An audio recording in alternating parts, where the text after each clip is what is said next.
Good morning. Again, my name is Jennifer Homendy, and I'm chair of the National Transportation Safety Board. The NTSB is an independent federal agency charged by Congress with not only investigating every civil aviation accident in the United States, but significant events in other modes of transportation, including public transit. And our mission is to determine what happened, why it happened, to prevent an accident or incident from occurring again. And we issue safety recommendations at any time throughout an investigation. Could be urgent, could be at the conclusion of investigation, aimed at preventing fatalities and serious injuries and saving lives. With me today is Joe Gordon, who is a railroad accident investigator in our Office of Railroads, Pipelines, and Hazardous Materials Investigations. Joe is serving as investigator in charge, what we call the IIC, for this investigation. Also with us is Joey Ryan and Greg Scott from the same office. They are also railroad accident investigators. However, our team is growing. We have additional members of the Office of Railroads, Pipelines, and Hazardous Materials joining the investigation, as well as our Office of Research and Engineering. On October 12, 2021, at 4:51 p.m., WMATA Metro Rail Train 407 derailed between Roslyn and Arlington Cemetery. The train was southbound on track 2 on the blue line heading towards Huntington Station with 187 passengers on board. One passenger was transported to the hospital with non-life-threatening injuries. Train 407 consisted of 8 7000 series cars. What's significant for us, along with other issues, is that the derailment just south of Roslyn was the last of at least 3 known derailments of train 407 that train experienced that day. There may have been other derailments that day, and I'm going to go into a little bit more information on that. There could have been derailments involving that train in the days leading up to October 12th. So just to go through the timeline a bit on that day. Train 407 began service on the Blue Line at Franconia Springfield Station from the start of the day until 11 a.m. when it switched to service on the Silver Line. It traveled on the Silver Line until 1:43 p.m. when it switched back to the Blue Line. The train departed Franconia at 2:58 p.m. on track number 1, headed to Largo. The train then traveled through Arlington Cemetery at 3:23 p.m. on track 1, where it derailed and re-railed itself. Investigators recovered broken sections of a brake disc around Arlington Cemetery. It then continued past Arlington Cemetery to Largo Town Center. The train arrived at Largo and headed back to Franconia on track 2. It derailed and re-railed itself at Largo at 4:13 p.m. Investigators again recovered broken sections of brake disc at Largo. It then traveled 15 miles back to Roslyn, where we know the known third derailment occurred on the way back to Franconia, about 150 feet south of the Roslyn station at 4:51 p.m. The train traveled another 1,800 feet when it stopped and came to rest in the tunnel. Now, what we're focused on, the many issues we're focused on, but one of the biggest one is the wheel assemblies and how the wheels are riding on the track. And with that, I want to turn over the mic to Joe Gordon. Again, he's our investigator in charge for a few minutes on to talk about what the investigators found, and then I'm going to come back and talk about more information. So, Joe. Thank you, Chair Homendy. The initial NTSB investigation team arrived on scene on Wednesday morning, and after arrival at the Arlington Cemetery Station, we walked back to the accident train, which was in the tunnel on number 2 track.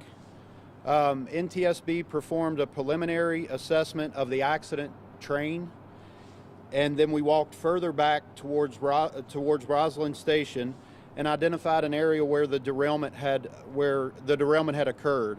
The point of derailment was identified in a switch just outside of the Roslyn Station. We also identified car brake disc parts that were dislodged from the car during the derailment. The final resting location of the train was about 1,800 feet south of the point of derailment. As the investigation continued, we noted damage on number 1 track north of Arlington Cemetery Station. In this location, we also identified and recovered additional brake disc parts. These parts were different from the previously recovered parts. We noted indication of a prior derailment in the switch in this area. Once we confirmed that there was more than one derailment, we set out to see if we could find any other areas on this train's route where derailments had occurred. This led to several investigative actions. WMATA initiated a special track inspection along the route that the train had traveled. NTSB reviewed measurements that were taken from a system that's on board the 7000 series cars, some of the 7000 series cars, that measure in-train forces, and we also conducted a review of station platform video to see if any of these events were captured on platform video as the train was traveling. This led us to another derailment location outside of the Largo Town Center Station, about 15 miles from the Arlington Cemetery Station. That's about 15 track miles from the location of the previously identified derailment. In this location, we again saw evidence of a ground running derailment and car body movement. We also collected additional brake parts. In addition, WMATA reiterated an existing rule that they have that their operators report rough track that they encounter during regular operation. On the derailed car, we found that the wheels had moved outboard on the axle, causing the train to derail when traveling through switches. So the wheel sets have a gauge that's standard that interfaces with the track that's also a standard gauge. As these wheel sets went outboard on the axle, that caused the train to encounter switches differently than it's designed to go through the switches. So based on the findings, WMATA began an inspection of all 7000 series cars, and Chair Homendy will speak more about that.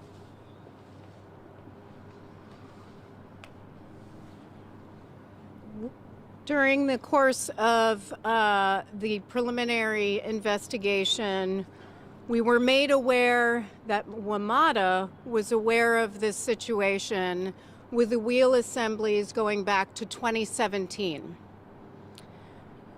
They made us aware of, and I want to stress, these are preliminary numbers. These numbers could change over the course of the next few days, weeks, or months. We're continuing to follow up on this, so again, I just stress this is preliminary. But we were made aware of 2 failures in 2017, 2 failures in 2018, 4 failures in 2019, 5 in 2020, 18 in 2021, so these are going up. And that was before Friday, so that totaled 31. Adding to that number are the failures that were uncovered as a result of their inspections, which were initiated on Friday, which uncovered so far an additional 21 failures. So what we're looking at is going from 2 in 2017, 2 in 2018, 4 in 2019, 5 in 2020, to 18 plus 21 for a total of 39 in 2021, which is significant. So we're talking in total, all of that added up is 52. But again, those are preliminary numbers. They may increase because currently we are aware that of the 748 cars in the series, they have inspected 514, so that number could go up as the day goes on or the days coming. I do want to mention the parties to the investigation: the Federal Transit Administration, Washington Metro Rail Safety Commission, WMATA, and the Amalgamated Transit Union.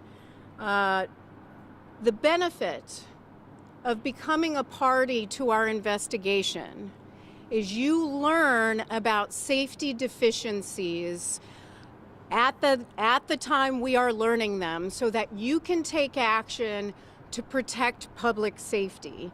In this situation, Washington Metro Rail Safety Commission, based on what we were learning in the course of our investigation, chose to remove from revenue service all 7,000 series cars.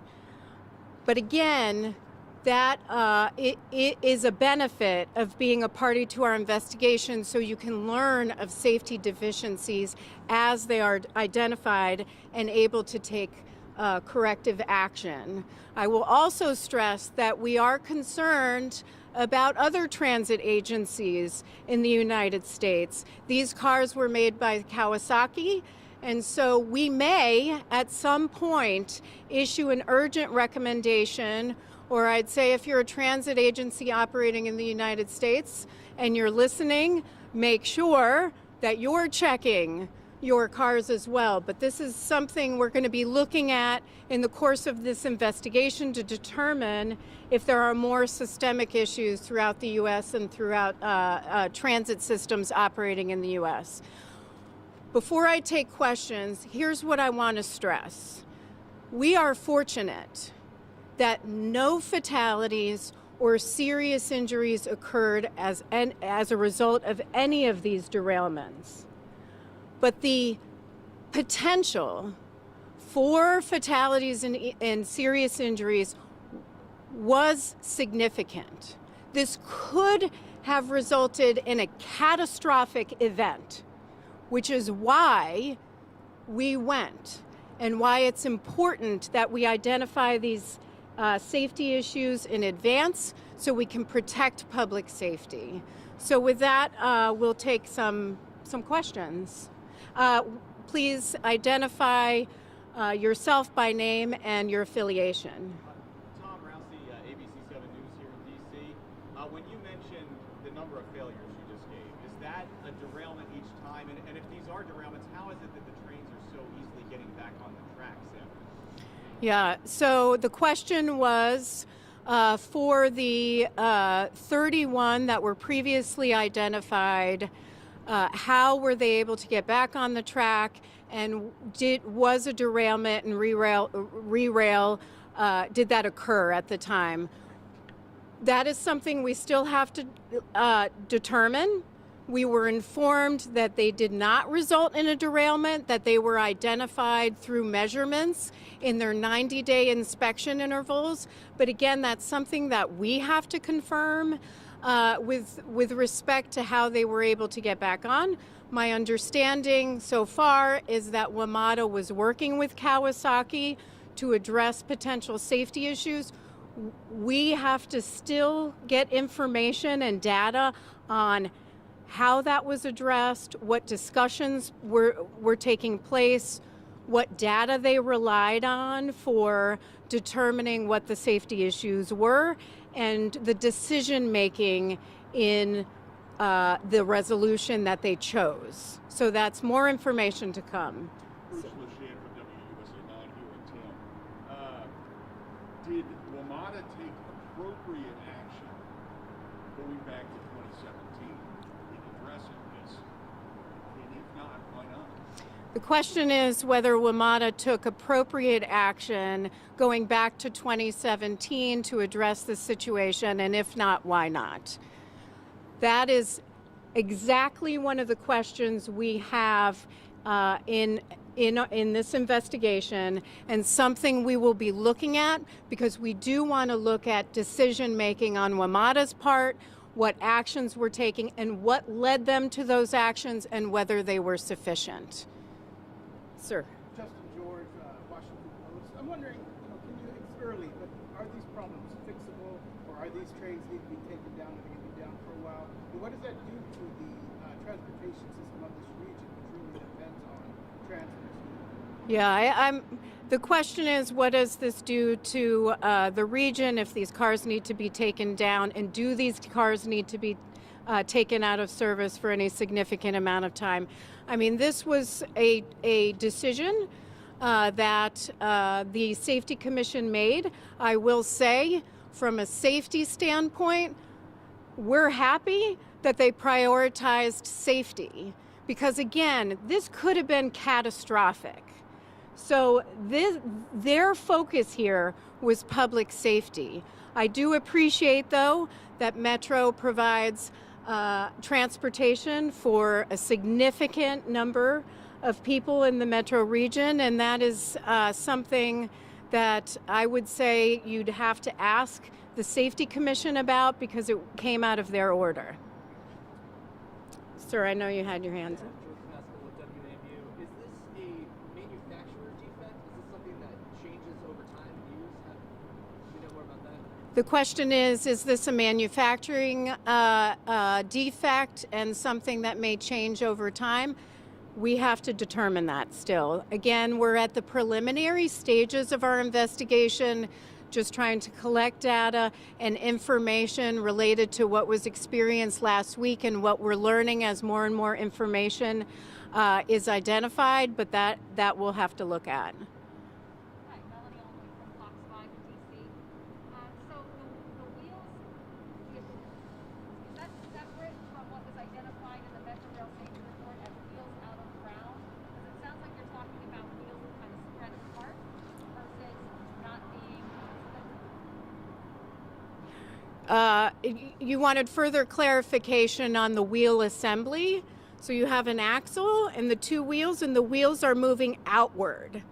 And so they take a measurement every 90 days to make sure they're in spec, and if they're too far in or too far out, then it fails the test. So that's a 90-day inspection. The last time these were inspected was July. This car was inspected was July 29th, 2021. Its 90-day inspection interval was up on October 27th. And a follow-up question, please, just for clarification. When you say failures, do you mean a failure mean that the wheels were too wide? Were out of alignment is considered a failure, not an actual incident on the rail, but identifying that the wheels are not what they should be. The question is clarification on the word failure, and whether that means failing the measurements or actual derailment. I'd say in a way both, because the measurements exceed the specs. And so what we're talking about here is wheel assembly. The wheels in this situation were going outward. David. Two questions. Dave Sherwood from Reuters. First, can you tell us how many other transit agencies use similar train cars? And again, I know you don't want to speculate, but given that upwards of 60% of the cars are out of service here, is this something on a short-term basis could be addressed through more stepped-up inspections, or do your initial findings suggest that something more substantial has to happen for these cars to go back to service? Yeah, the question was how extensive is this issue for other transit agencies in the United States, and whether this is something that could be addressed through just increased inspections. For both, we still have to determine whether other transit agencies are affected, but this is something that'll be part of our investigations, this investigation. And then with respect to inspection intervals, that again, that's the grounding of this fleet was a decision by the Safety Commission. They'll have to look at part of that order was looking at what the appropriate resolution might be, and they're going to have to determine that. But certainly that's something we're going to look at in the course of this investigation, what might be the appropriate remedies. You said that you found parts from the brake assembly in Largo and another location. How significant was that failure? Would it have, how much would it have affected the ability to stop the train in an emergency? The question was on the portions of the broken brake discs that were found in Largo and in around Arlington Cemetery, and I'm going to turn to Joe to answer that question. Yes, and so the brake components that we found that were dislodged from the car became dislodged from the car after the derailment. So it was because of the ground running, the displacement from the track, and the fact that they were encountering other track components that they became dislodged from the car. And your question as to when they were damaged and on the car, it would have certainly affected the braking of that car in that consist of the train. But you said you found brake parts in Largo. That would have been prior to The final derailment, but it derailed. So the train derailed in Largo as well and re-railed. And I know there was a previous question, if that's okay, about the derailment mechanism. So as we've spoken about the wheels moving out on the axle, the wheels of course have flangeways. Those keep them on the fixed guideway that's the rail system, okay? So when they move out, as it encountered when you get into a switch or a turnout, which you typically see beyond a station, and that's the area where the train switches from one track to the other. As you go through those, there are flange ways that allow the flange on the wheel to pass through, and that's where that transition is made from one track to the other.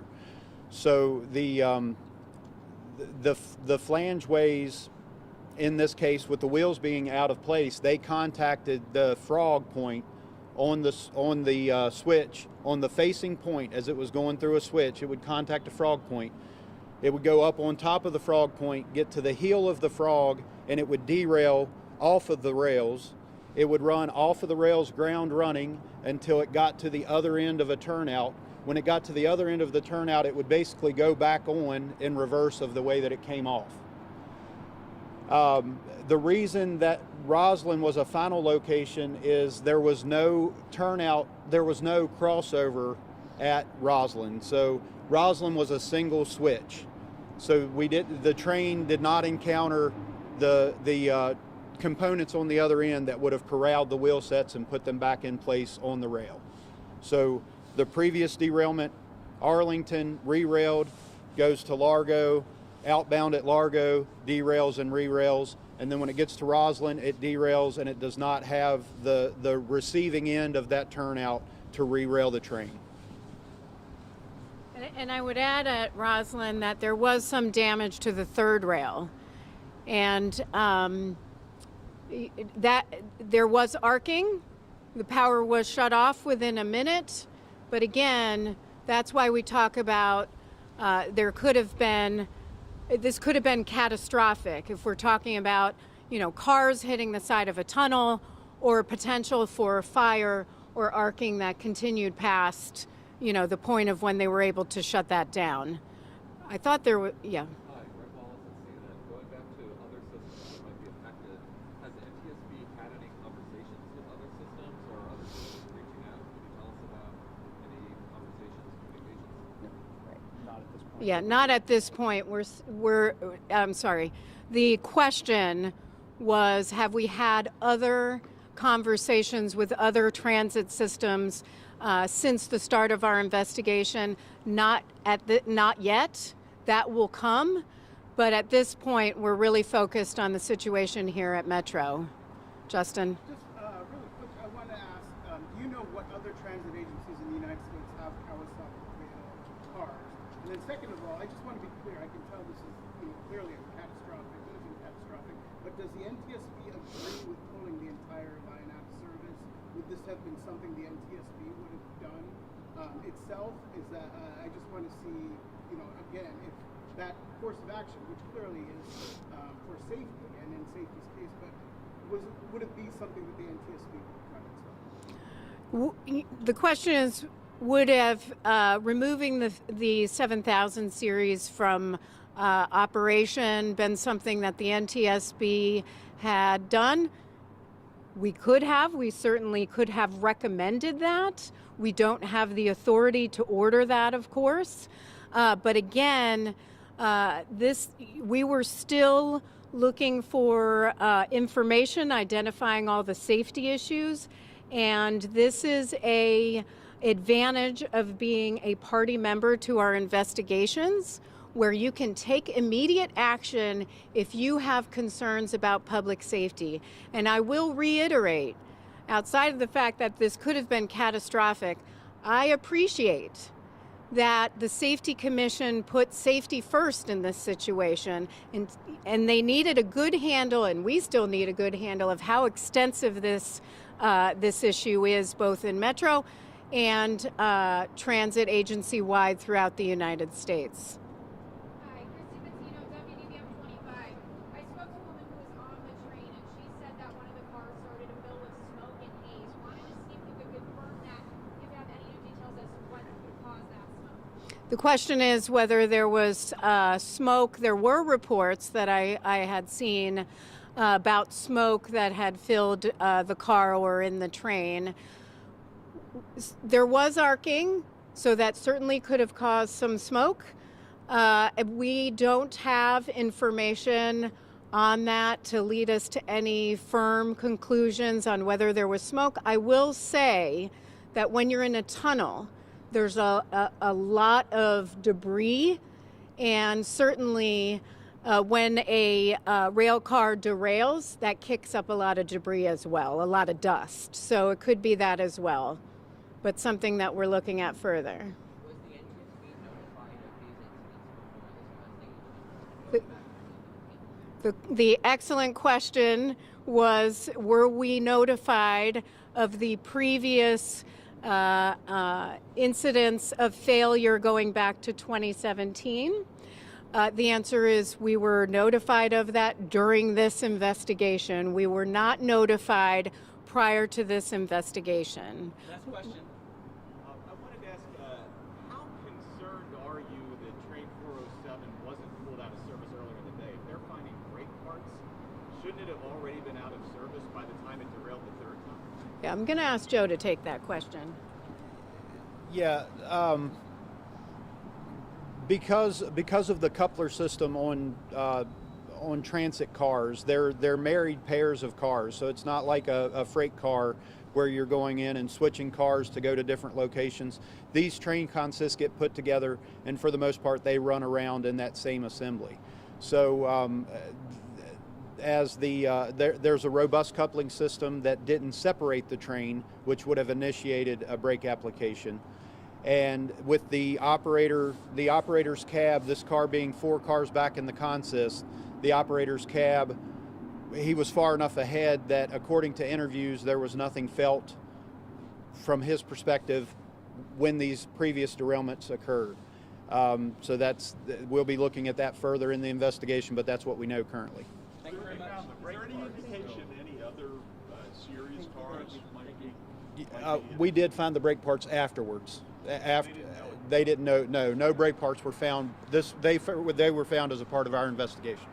Thank you very much. Cars?